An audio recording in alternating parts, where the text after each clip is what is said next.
if you like the channel, please consider becoming a patron at patreon.com/MundaneMat.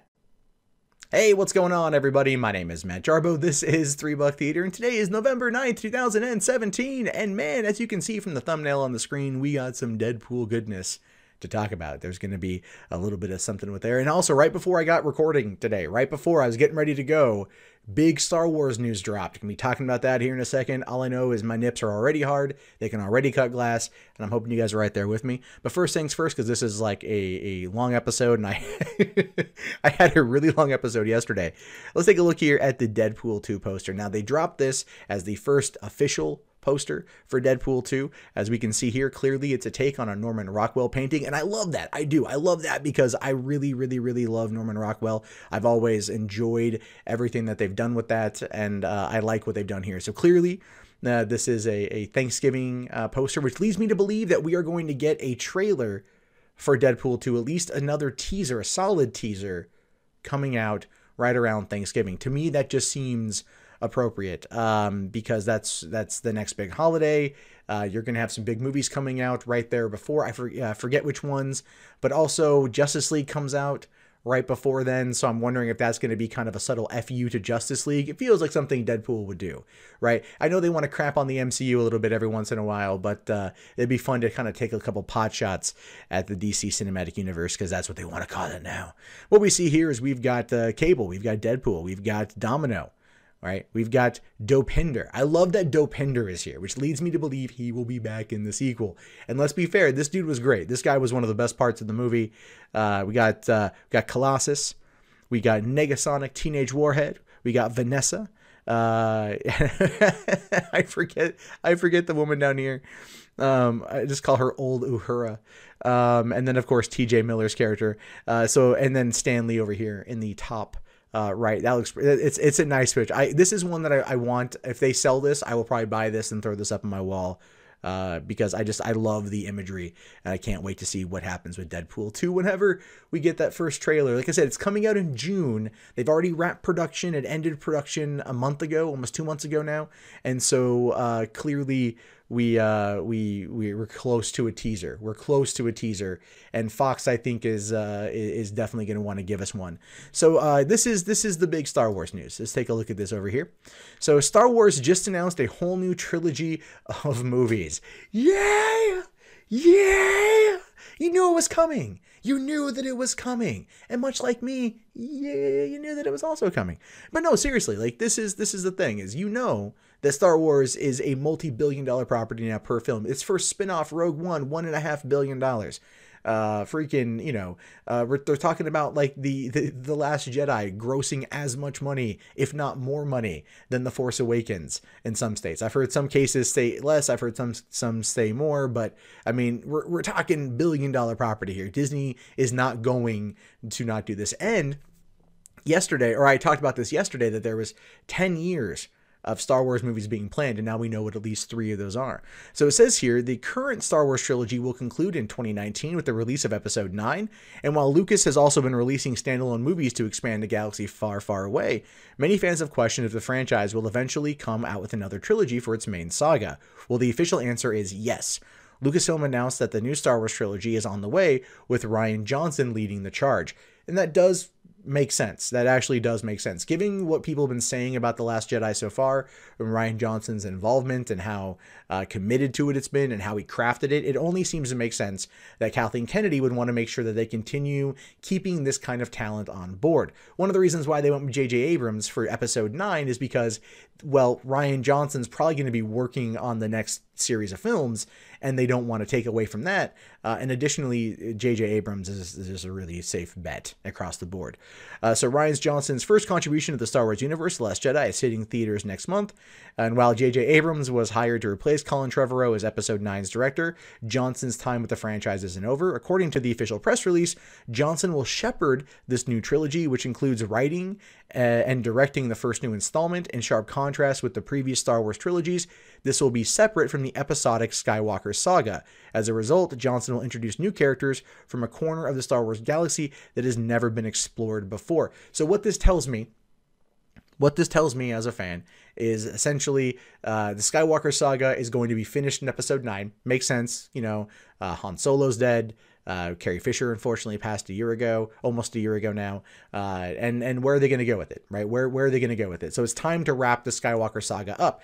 Now, what this is doing, this is going to allow Rian Johnson to work within the Star Wars, world and pull from everywhere and new characters and old characters and so on and so forth.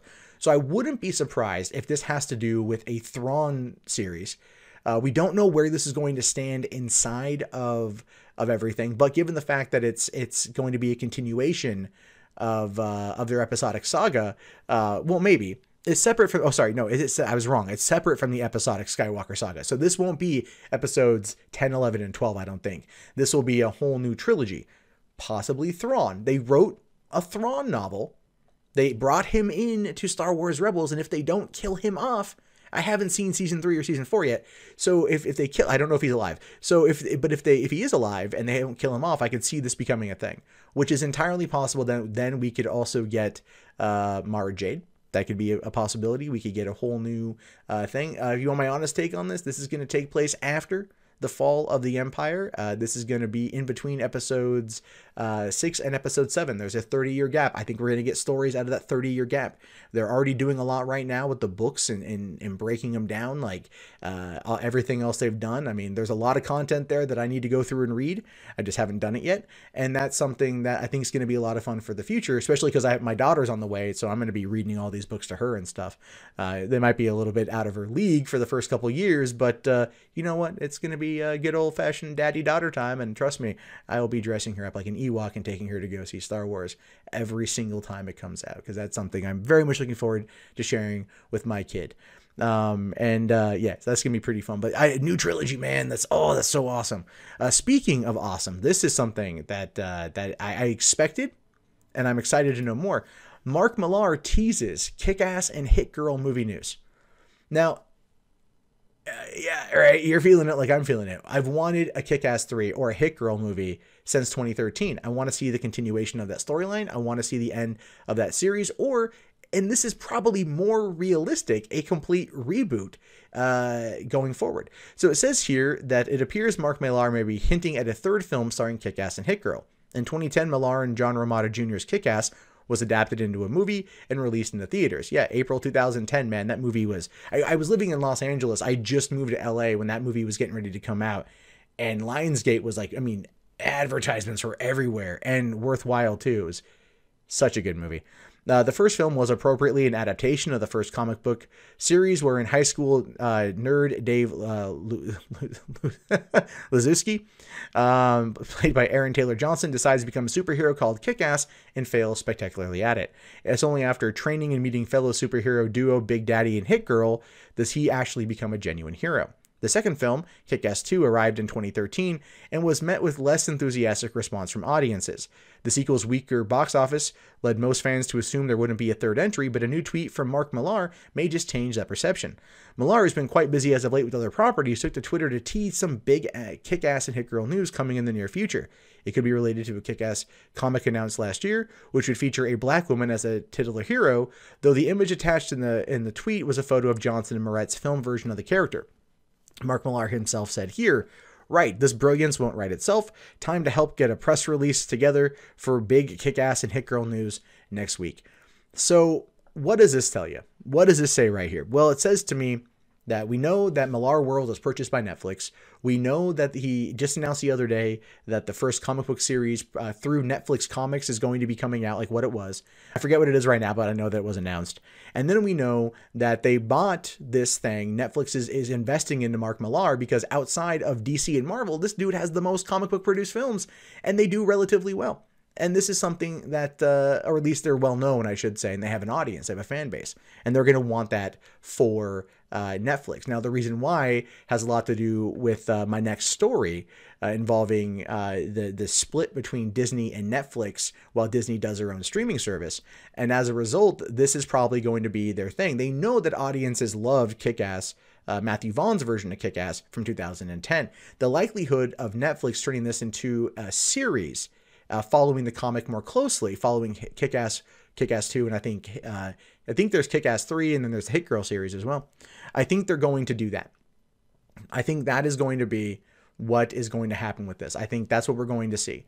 I don't think it's going to be a movie. I think it's going to be a TV series. The reason why is because Netflix knows that, yes, they've done a lot. They've done very well with their TV shows. The movies have failed to hit in that particular fashion, and they might try to capture lightning in the bottle twice by remaking Kick-Ass or by giving us Kick-Ass 3. If they were going to go that route, I would say Kick-Ass 3 would probably be more likely than a rebooting of the franchise into a series. But Netflix is known for its television series that doesn't shy away from controversial, that doesn't shy away from violence or gore, that doesn't shy away from being independent of the current system, you know, with FCC and the ratings and all that jazz, MPAA. They don't care about any of that. And they don't have to. They're Netflix, which is why people love it. And so this type of content and the dark nature of Kick-Ass, especially in Kick-Ass 2, when they behead the damn dog, which I don't think they're going to do that, but they could, because it goes there. That was actually one of my favorite things about Kick-Ass 2, the movie, was the fact that they turned that into a joke. You know, oh, you want to cut the head of the dog off? Whoa, man, whoa. Like, hold on. Like, I'm not that psycho. Like, I enjoyed that little play on it right there. Because that was a disturbing scene in the comic. But I think that's what they're going to do. I think that's the way they're going to take it, and I could be wrong. But I also feel that Kingsman 3 will be coming to Netflix, because it was already independently, you know, the first two were independently financed, and I think we're going to be seeing a lot more of that. Now, if they want to make me feel good, give us another Wanted movie, or remake. Don't remake Wanted. Just give us another Wanted movie. But Kick-Ass and Hit Girl should be a series and not just a one-off film. That's at least how I see it. But Netflix might want to see it differently. Never mind the fact that they're going to be spending around $8 billion next year on content. I could see them doing something like this because it feels more viable than just a 2-hour film. So here's the main story of this thing here. Here's the main story of the show today. No more new Marvel and Netflix shows. Disney wanted to buy Fox to compete with the streaming giant. And this is an interesting take, and this is one of the reasons why I'm sharing this also on the main channel on Mundane Matt, is because I want to talk about this, because this is a business thing, and I find this to be fascinating, and this is where we're going to start seeing a divergence in these properties, and I think Disney is going about this all wrong. I think they're going to awaken a sleeping giant in Netflix that will just A-bomb them twice, if you know what I mean. Anyway, it says here, if you enjoy watching Marvel Netflix shows, you may want to sit down for this. In the future, new Marvel shows will air on Disney's in-development streaming service, leaving Netflix in the dust. This is all part of a larger plan. Disney has to compete with Netflix, which has included their as of now dead deal to purchase a large chunk of 21st Century Fox. The bottom line, the era of the Marvel Netflix shows is nearing an end. And I don't fully believe that the talks are dead. Like I pointed out before when I talked about this the other day, in 2014, when we caught wind through the Sony hack that the talks over Marvel and Sony for Spider-Man were dead, it happened, right? Whoever leaked that information, whoever put that information out there, wanted the deal to go through. And now, as a result of everyone talking about it, right, people are maybe not as warm to the idea as I thought they would be. There was the initial thought of, oh my God, Wolverine and Spider-Man and Tony Stark, yeah! But then, of course, it came down to the fact that you would have Disney buying a large portion of, well, basically 21st Century Fox, their film division. And their film division is one of the major studios. Disney at that point would then, you know, eliminate one out of the chain. You had people like the creator of Deadpool coming out and saying, no, bad idea. Even Ryan Reynolds like, what the fudge is going on here? Because if Disney came on in, and if Disney bought this, X-Men, we wouldn't see another Logan. We wouldn't see another Deadpool. We wouldn't get X-Force the way that they wanted to. That is true. Disney would homogenize the ever-loving crap out of it. That is just a fact. But they would do this as a way of putting it on the streaming service, as well as getting access to all of Fox's content, like the Planet of the Apes trilogy, or the Ice Age movies, or anything Blue Sky has done, Rio 2. The Lorax, I think, was also a Fox thing. We don't really talk much about that. But the point is, anything, you know, that would be a thing. They would get access to all that, which would help then pad out this network. Now, it goes on to say that when Disney revealed they were planning on creating a new streaming service of their own, it seemed almost like a given that they would start producing their own original content for it, which they later confirmed they would indeed be doing. But what about Disney-produced content that already exists on other streaming services, namely the Marvel shows that are so popular on Netflix? It looks like Marvel's Netflix days are numbers. A report in the Wall Street Journal confirms that future shows will play exclusively on Disney's streaming service. There's no word yet about the current Marvel Netflix shows. Daredevil, Luke Cage, Iron Fist, Jessica Jones, The Defenders, and the upcoming The Punisher would make the jump to Netflix, or from Netflix to Disney's service. But at this point, he wouldn't be surprised if it happened. I would be. We're going to get into what's best described as a digital pissing match, or a digital cock measuring contest is where we're going to be at with this whole thing right now. Netflix knows these are popular. They know they're their most streamed content. Well, actually now that would be Stranger Things, but until then it was these shows. And they are going to want to hold on to them. So expect Netflix, which is footing the bill financially, I think, for a fair amount of the content, is going to keep renewing this stuff because their contracts are going to basically be for Netflix's renewal of the properties. And if Netflix wants to be a real jerk about it, they could just keep renewing the shows for a long time. Now, here's the thing with that though, but it's an ABC News, it's an ABC TV production, and that is wholly owned by Disney. And so if ABC TV wanted to tank it, they could just put Scott Buck back in charge and we could get Inhumans 2.0, which nobody wants. So the problem here is the sanctity, the quality of these shows is in the balance over this if it gets to the point of being that level of just, a penis measuring contest. And I really hope that it doesn't. Now, the Wall Street Journal story also confirms that Disney's as of now stalled plans to buy a large chunk of 21st Century Fox was tied directly to their goals of competing with Netflix, saying we've turned our attention to the one platform seeing growth challenges. That's the television platform. The Fox deal would have given Disney control of a large portion of Fox's TV shows, which Disney would have then presumably moved over to their upcoming streaming service. Mayer also says to think that Disney is not the anti-Netflix move, but a pro-Disney move. And let's be realistic. It's a little bit of column A. It's a little bit of column B. That's precisely what's going on here. It makes sense that they would want to do this. I mean, Disney wants to compete with Netflix. Clearly, they want to dominate the home video market, the home streaming market. And the thing is, by having all of Disney's animated films and their live action films and their family films on a service, you already are guaranteeing people coming in to buy it. Right? Parents of kids, people who love Disney. It's not gonna not happen. People are gonna go in. But we already know that they need approximately 32 million people in order to be able to make this thing profitable. So yes, by picking up Fox's lineup, Fox's TV shows, Fox's movies, stuff on FX or FXX, right? Those kind of things, not their sports or cable news division, but getting control of those assets would in fact allow them to seriously up their game for content available on there.